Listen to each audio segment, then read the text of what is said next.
Hello, let's start today with the third topic of business studies, that is characteristics of business activities. So हम लोग आज के कब पढ़ने वाले हम लोग जो है बिजनेस स्टडीज़ का तीसरा टॉपिक पढ़ने वाले हैं। वो क्या है? Characteristics of business activities. अभी ये बिजनेस एक्टिविटीज़ होती क्या है? Let's see. Business activities possess a unique feature that distinguish them from other societal activities. Business activities जो होती है इसका एक स्पेशल यूनिक फीचर्स होती है जो क्या करता है, उसको डिस्टिंग्विश करता है अदर सोसाइटल एक्टिविटीज़। अब बहुत सारे सोसाइटल एक्टिविटीज़ जैसे हम लोग को पता है कि होता है एनजीओ होता है, कोई चैरिटेबल ट्रस्ट होता है, तो उससे अलग होती है ये बिजनेस एक्टिविटीज़।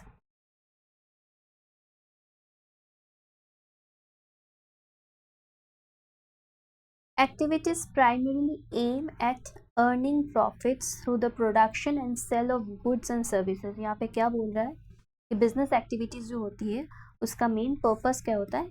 जैसे हम लोग ने देखा कि डिस्टिंग्विश करता है दिस एक्टिविटीज़। यहाँ पे जो एक्टिविटीज़ होती है हम लोग क्या देखते हैं, इसका प्राइमरीली एम क्या होती है? प्राइमरी एम क्या होती है? At earning profits through the production and sale of goods and services. Business activities की प्राइमरी जो एम होती है वो प्राइमरी एम है earning profits through the production and sale of goods and services. Classified as an economic activity, business is distinct from non-economic activities done out of love or sympathy। क्या है कि इसका एक classified होता है, business activities जो है ये इकोनॉमिक एक्टिविटी है जो है अलग। क्या किससे अलग है? नॉन इकोनॉमिक एक्टिविटीज़ जो कि किया जाता है लव और सिंपैथी से। जैसे मैंने मान लिया कि एनजीओ हो गया, यहाँ पे कोई आप पुअर पीपल उनको फ्री ऑफ कॉस्ट का खाना दे रहे हो, तो that is out of love and sympathy. पर बिजनेस में जो होता है कि आप रेस्टोरेंट में जाके आप खाना खा रहे हो, तो that is a pure economic activity. आप रेस्टोरेंट में जाके पैसे भर रहे हो इसलिए आपको खाना दिया जा रहा है, तो that is an economic activity, that is a business activity जो कि अलग है नॉन इकोनॉमिक एक्टिविटीज़ से। अब आगे क्या देखते हैं हम लोग?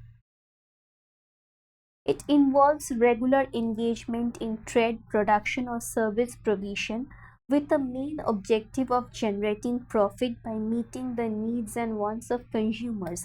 Consumer कौन है? Consumer जो लोग हम लोग जो कंज्यूम करते हैं प्रोडक्ट्स और सर्विसेज को, उनको कंज्यूमर बोला जाता है। जो भी हम लोग प्रोडक्ट्स और सर्विसेज को कंज्यूम करते हैं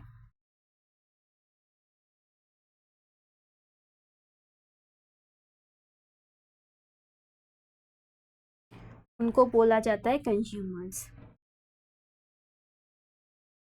क्या कंज्यूमर्स और कस्टमर्स अलग अलग होते हैं? हाँ, कंज्यूमर्स और कस्टमर्स ये एक बहुत मतलब जानी पहचानी क्वेश्चन है कि कंज्यूमर्स और कस्टमर्स अलग अलग होते हैं कि नहीं।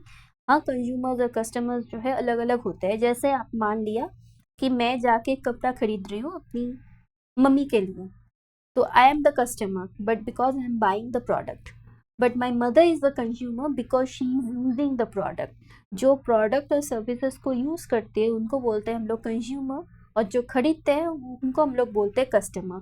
Customer and consumer can be the same person और can be the different person. तो यहाँ पे क्या बोला जा रहा है यहाँ पे डेफिनेशन में? It involves regular engagement in trade, production और service provision with main objective of generating profit by meeting the needs and wants of consumers।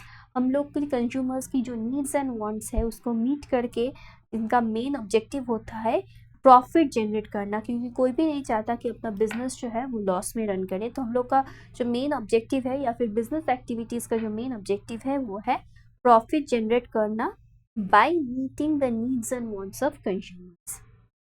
आगे हम लोग देखते हैं क्या बोल रहा है यहाँ पे। Business activities also involve potential risk and uncertainties due to market dynamics and competition. जैसे मान लिया मैं एक बिजनेस स्टार्ट कर रही हूँ क्लोथिंग का बिजनेस, तो यहाँ पे पोटेंशियल रिस्क हो सकता है कि मेरा जो ब्रांड है वो चल भी सकता है, नहीं भी चल सकता है। तो यहाँ पे पोटेंशियल रिस्क होती है। उसके साथ क्या होती है? उसके साथ होती है अनसर्टेनिटीज़। जैसे मुझे कंज्यूमर्स या फिर कस्टमर्स मिल रही है कि नहीं मिल रही है, मेरा बिजनेस का जो डेमोग्राफिक कंडीशन है। सपोज मैं एक बीच साइड में जाके एक विंटर क्लॉथिंग होल्ड कर रही हूँ, तो वो एक मेरा अनसर्टेनिटी हो गया कि वहाँ पे लोग खरीदेंगे कि नहीं खरीदेंगे। तो अनसर्टेनिटी हो गया ड्यू टू मार्केट डिनामिक्स, मार्केट की जो डिनामिक्स है उसके हिसाब से, और कंपटीशंस, मुझे हमेशा चेक करना है कि मेरा कंपिटिटर्स कौन है, मेरा आजू बाजू में कौन सा क्लोथिंग का ब्रांड्स है जो मे बी बहुत ज़्यादा फेमस है, जिसे लोग बहुत ज़्यादा पसंद करते हैं। सो मार्केट डिनामिक्स और कंपटीशंस के हिसाब से बिजनेस एक्टिविटीज़ का पोटेंशियल रिस्क हो सकता है और अनसर्टेनिटी हो सकता है। मतलब क्या है कि बिजनेस फ्लरिश भी कर सकता है या फिर लॉस में भी रन कर सकता है।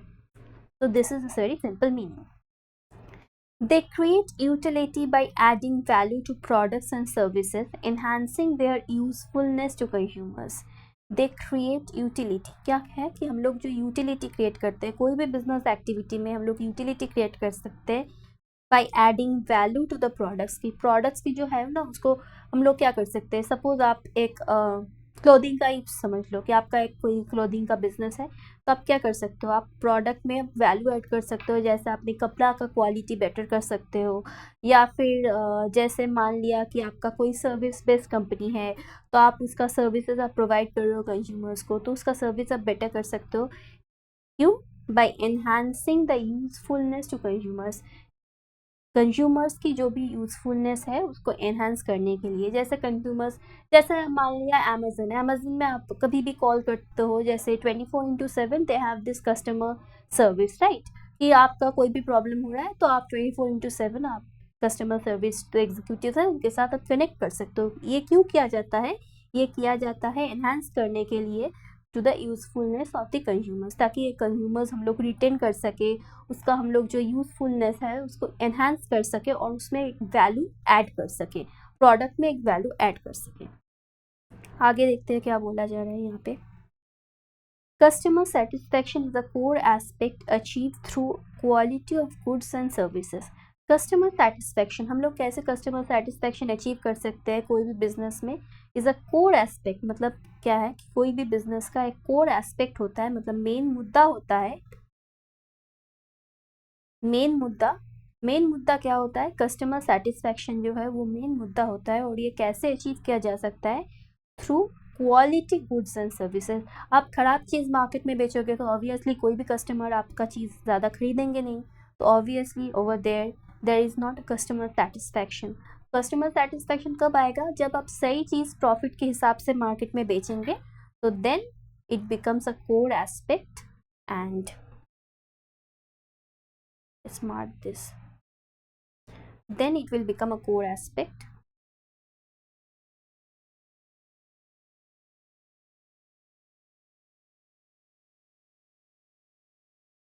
that is achieved through quality of goods and services, जो अचीव किया जा सकता है क्वालिटी गुड्स और सर्विसेज के थ्रू। अब आगे देखते हैं क्या बोल रहा है यहाँ पे।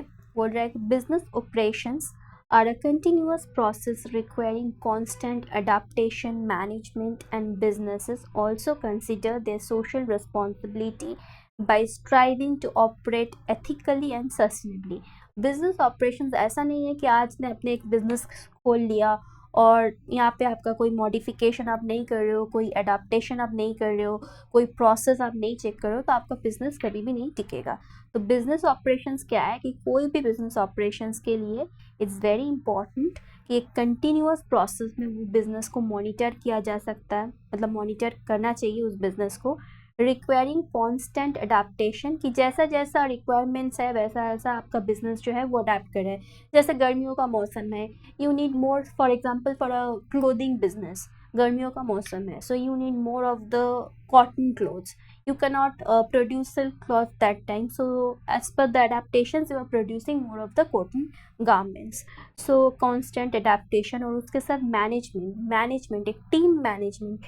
कोई भी बिजनेस यू कैनॉट रन सोनली, तो आपका कोई भी टीम हो सकता है या फिर कुछ हो सकता है, तो उसका प्रॉपर मैनेजमेंट यूटिलिटी चाहिए, तभी बिजनेस जो है also consider their social responsibility by striving to operate ethically and sustainably। आप कभी भी आपके कस्टमर्स जो है या फिर कंज्यूमर्स जो है उनको आप अनएथिकल कोई भी चीज़ नहीं बेच सकते हो। जैसे मान लिया आपका एक ख़राब कोई कॉटन गारमेंट है, तो आप अगर कोई कस्टमर को बेचेंगे तो वो एक सोशल रिस्पॉन्सिबिलिटी नहीं होती है किसी भी बिज़नेस की। एक बिज़नेस की एक सोशल रिस्पॉन्सिबिलिटी होती है क्या, कि वो ऑपरेट कर सके एथिकली, जहाँ पे प्रॉफिट तो रहेगी but at the same time that should operate ethically.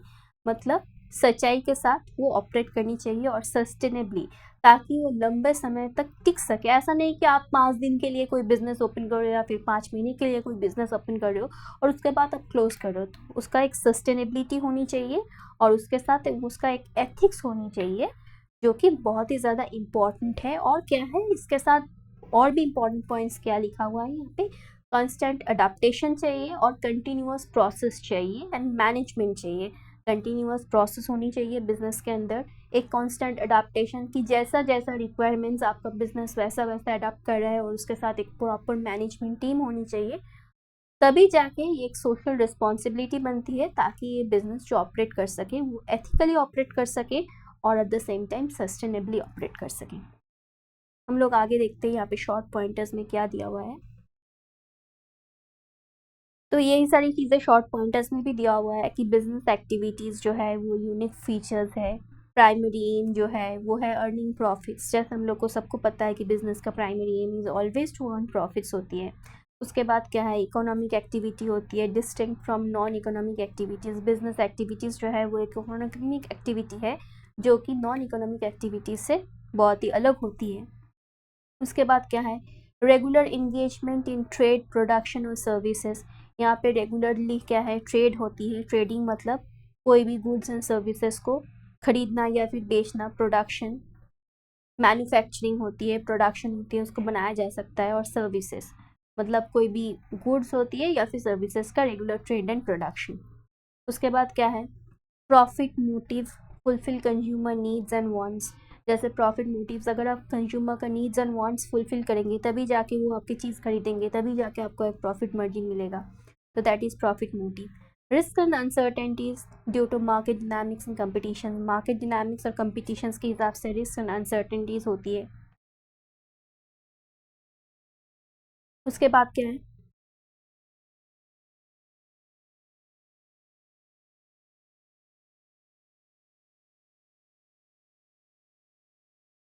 Creation of utility. जैसे adding value to products and services. हम लोग कोई भी प्रोडक्ट्स और सर्विसेज के अंदर वैल्यू ऐड कर सकते हैं कैसे, बाई क्रिएशन ऑफ यूटिलिटी। उसका कोई भी मतलब मैं ऐसे कोई चीज़ नहीं खरीदूंगी जिसको मैं यूज़ नहीं करूँगी, तो by adding a value to my products and services I can make this creation of utility possible.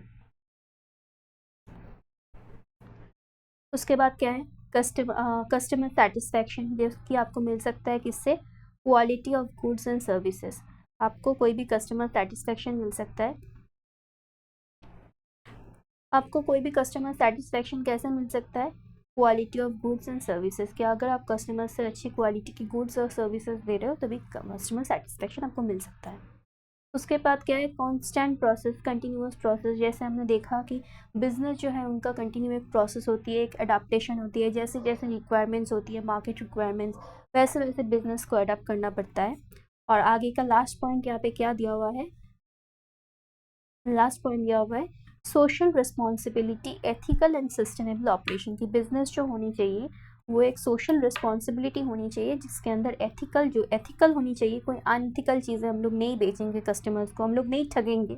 मतलब मेन मुद्दा यही है कि हम लोग कस्टमर्स को कभी नहीं ठगेंगे, हम लोग एथिकल वे में बिजनेस करेंगे। हम लोग प्रॉफिट अर्न करेंगे पर वो एथिकल वे में हम लोग अर्न करेंगे और सस्टेनेबल ऑपरेशंस के थ्रू अर्न करेंगे। ये जो मैंने सारी नोट्स आपको पढ़ाई, ये सारी नोट्स अवेलेबल है यहाँ पे दी हुई वेबसाइट नंबर से। आप लोग जो है खरीद सकते हो ये नोट्स, या फिर इनका दिया हुआ कॉल नंबर से आप ये नोट्स खरीद सकते हो। Also the books are available on Amazon, Flipkart. Thank you so much.